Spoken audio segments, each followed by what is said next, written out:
Hello, everyone. Dr. Vicky here, speaking to you from the Seeds of Transformation Healing Center. It's time for Taroscopes again. This will be the Taroscope for the sign of Virgo. That's Virgo's sun, moon, or rising for the month of September 2023. Before we get into the tarot, let's talk a little astrology. Of course, Virgo, you know that this is your month. For the majority of the time, the sun is in your sign, the sign of Virgo in September. It's natural time of sort of harvest. It's a harvest energy. It's also a time when we start something new. This is the season of fall, so it's a change of season as well. And of course, we know that fall starts when the sun moves into your next sign, to the next sign, which is Libra.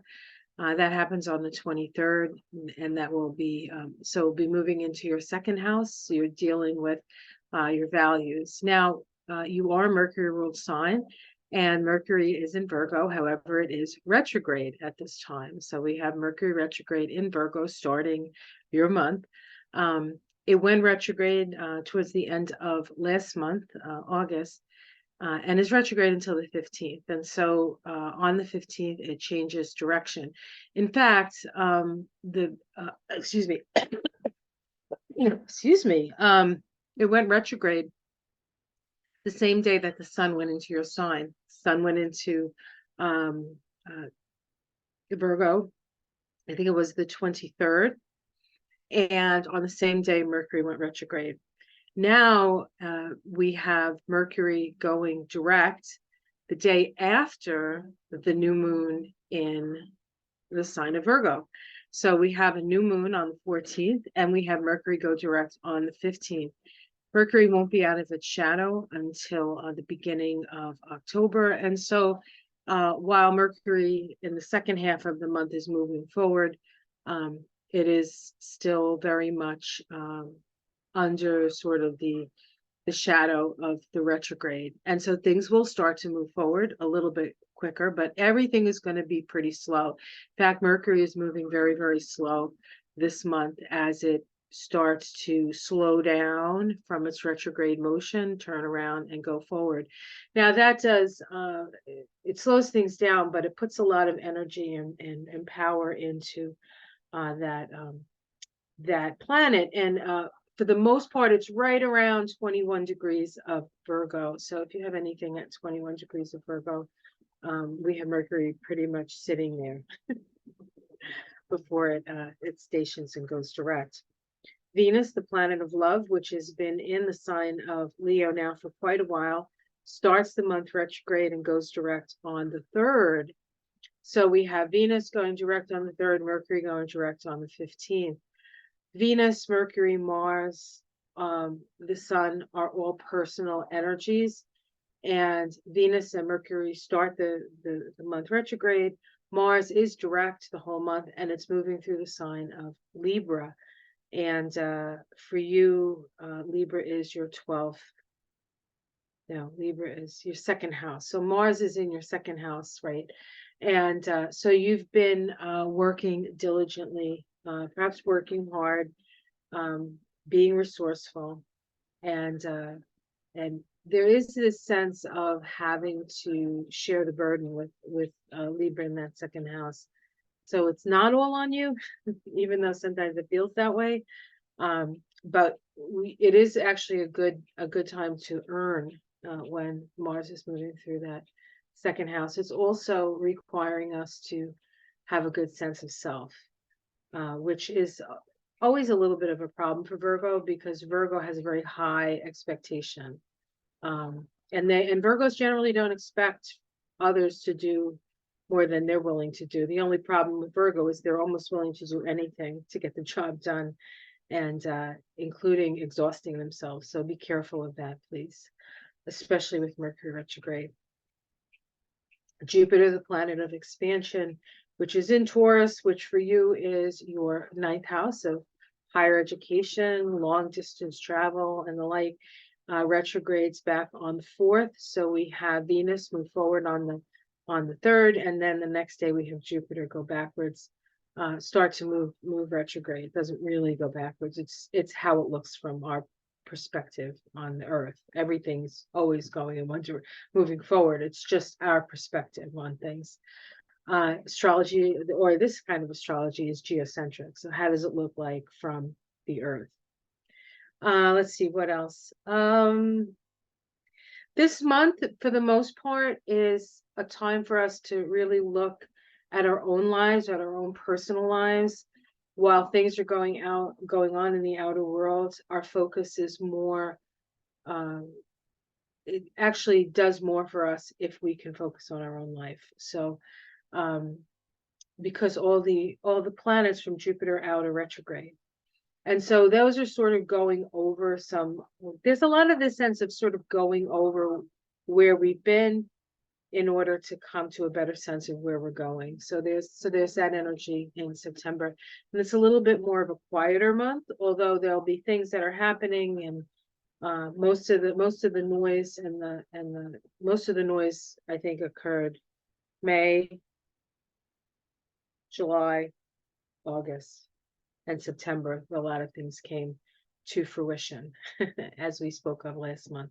So yeah, so that's what's going on. So before we get to the tarot, I want to pick a oracle card. I'm picking from the Angels and Ancestor Oracle deck by Kyle Gray.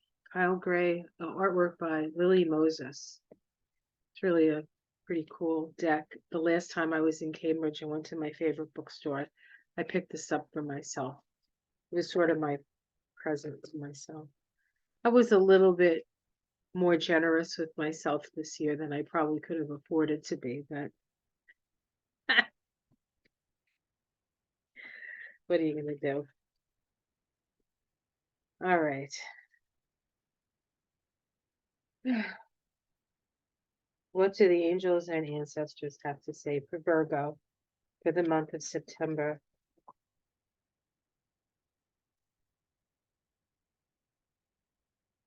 Oh, something fell to the floor. I guess that might be it. Let's see, it might be more than one. Let's see. Oh no, it's just one. What fell? Magic Guardian. Unlock the magic within. Where are we here? Come on, let's go. Just trying to get a focus. I probably moved too much. Oh my goodness. Come on now. You got to find the sweet spot. Obviously, I'm not finding the sweet spot. Hold on one second. So Virgo, right? Let's fix. There we go. Yeah. Oh, almost. Here we go. All right. I'll read it from the book, and I'll hold the card up so you can look at it. It's such a lovely card. So Magic Guardian.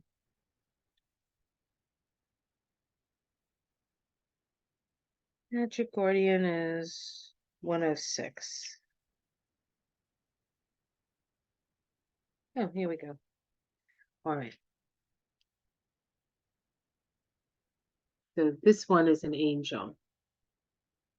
All right. Stop looking outside of yourself and recognize you have incredible power within. What a perfect message for Virgo. Says you are the magic. You are the answer. You have it all within you. If you've been searching for the answer or a reason to focus, recognize that all you are looking for is already within you. Excuse me.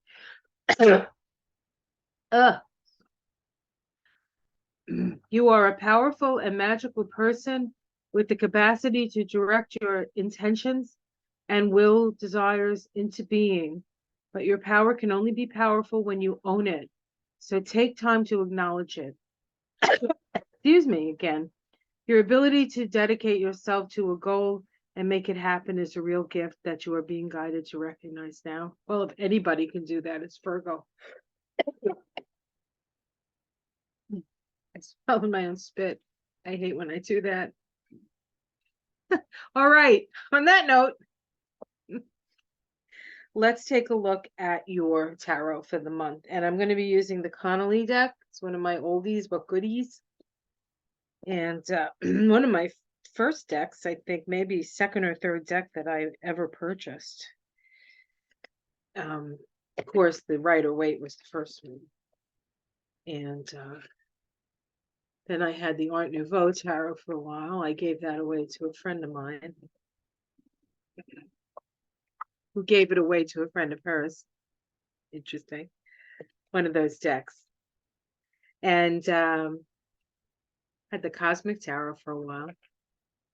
And then I had this one. And then, of course, Thoth, because you got to get that one, even though it was scary to use, at least in the beginning. Pretty accurate, though. All right, let's see, Virgo. What's up, Virgo? Oh, look what we get. We get the Hermit, which is the Virgo card, holding the wand of knowledge and power. And people are seeking you out, Virgo. People are looking for your wisdom, and you're shining your light, which is really, really good. Let's see what challenges that. Relationship. Is there a relationship issue here?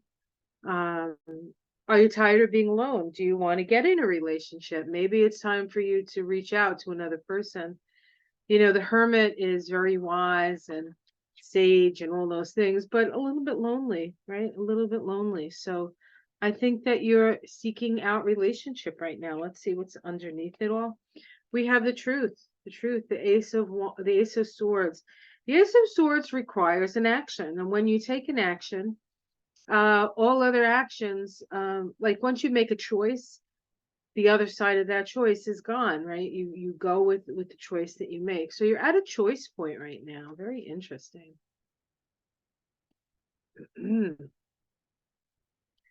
And it is something that you feel that you must do.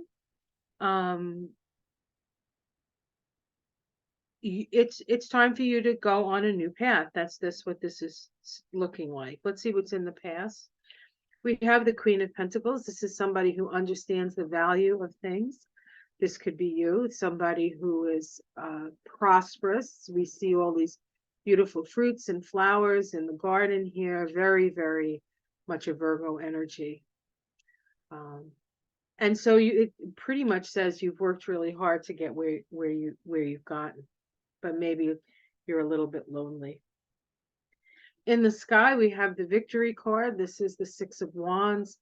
This is, sort of counting coup a little bit, and people see your success. So your success is very evident to people. Let's see what's in the immediate future.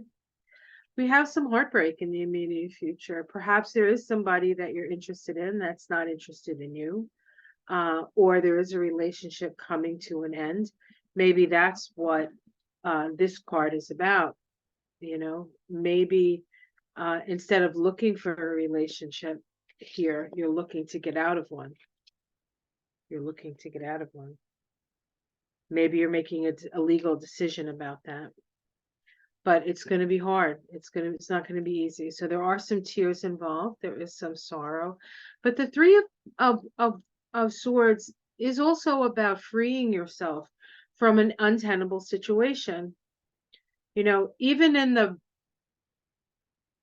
worst, if you don't mind me saying, even in the worst of relationships, there's a sadness that it didn't turn out the way you wanted it to turn out. But once the decision is made and you cut away, you feel this lift of energy because you're not being held down anymore. But it's still sad. Sometimes it's not an easy thing to say goodbye. How people see you, they see you as having the power but not willing to use it. So I don't know what that's about. You can decide. Let's see your domestic situation. Looks like you're waiting for something to happen. It's not quite time. You're trying to keep the peace a little bit here. Your hopes and fears.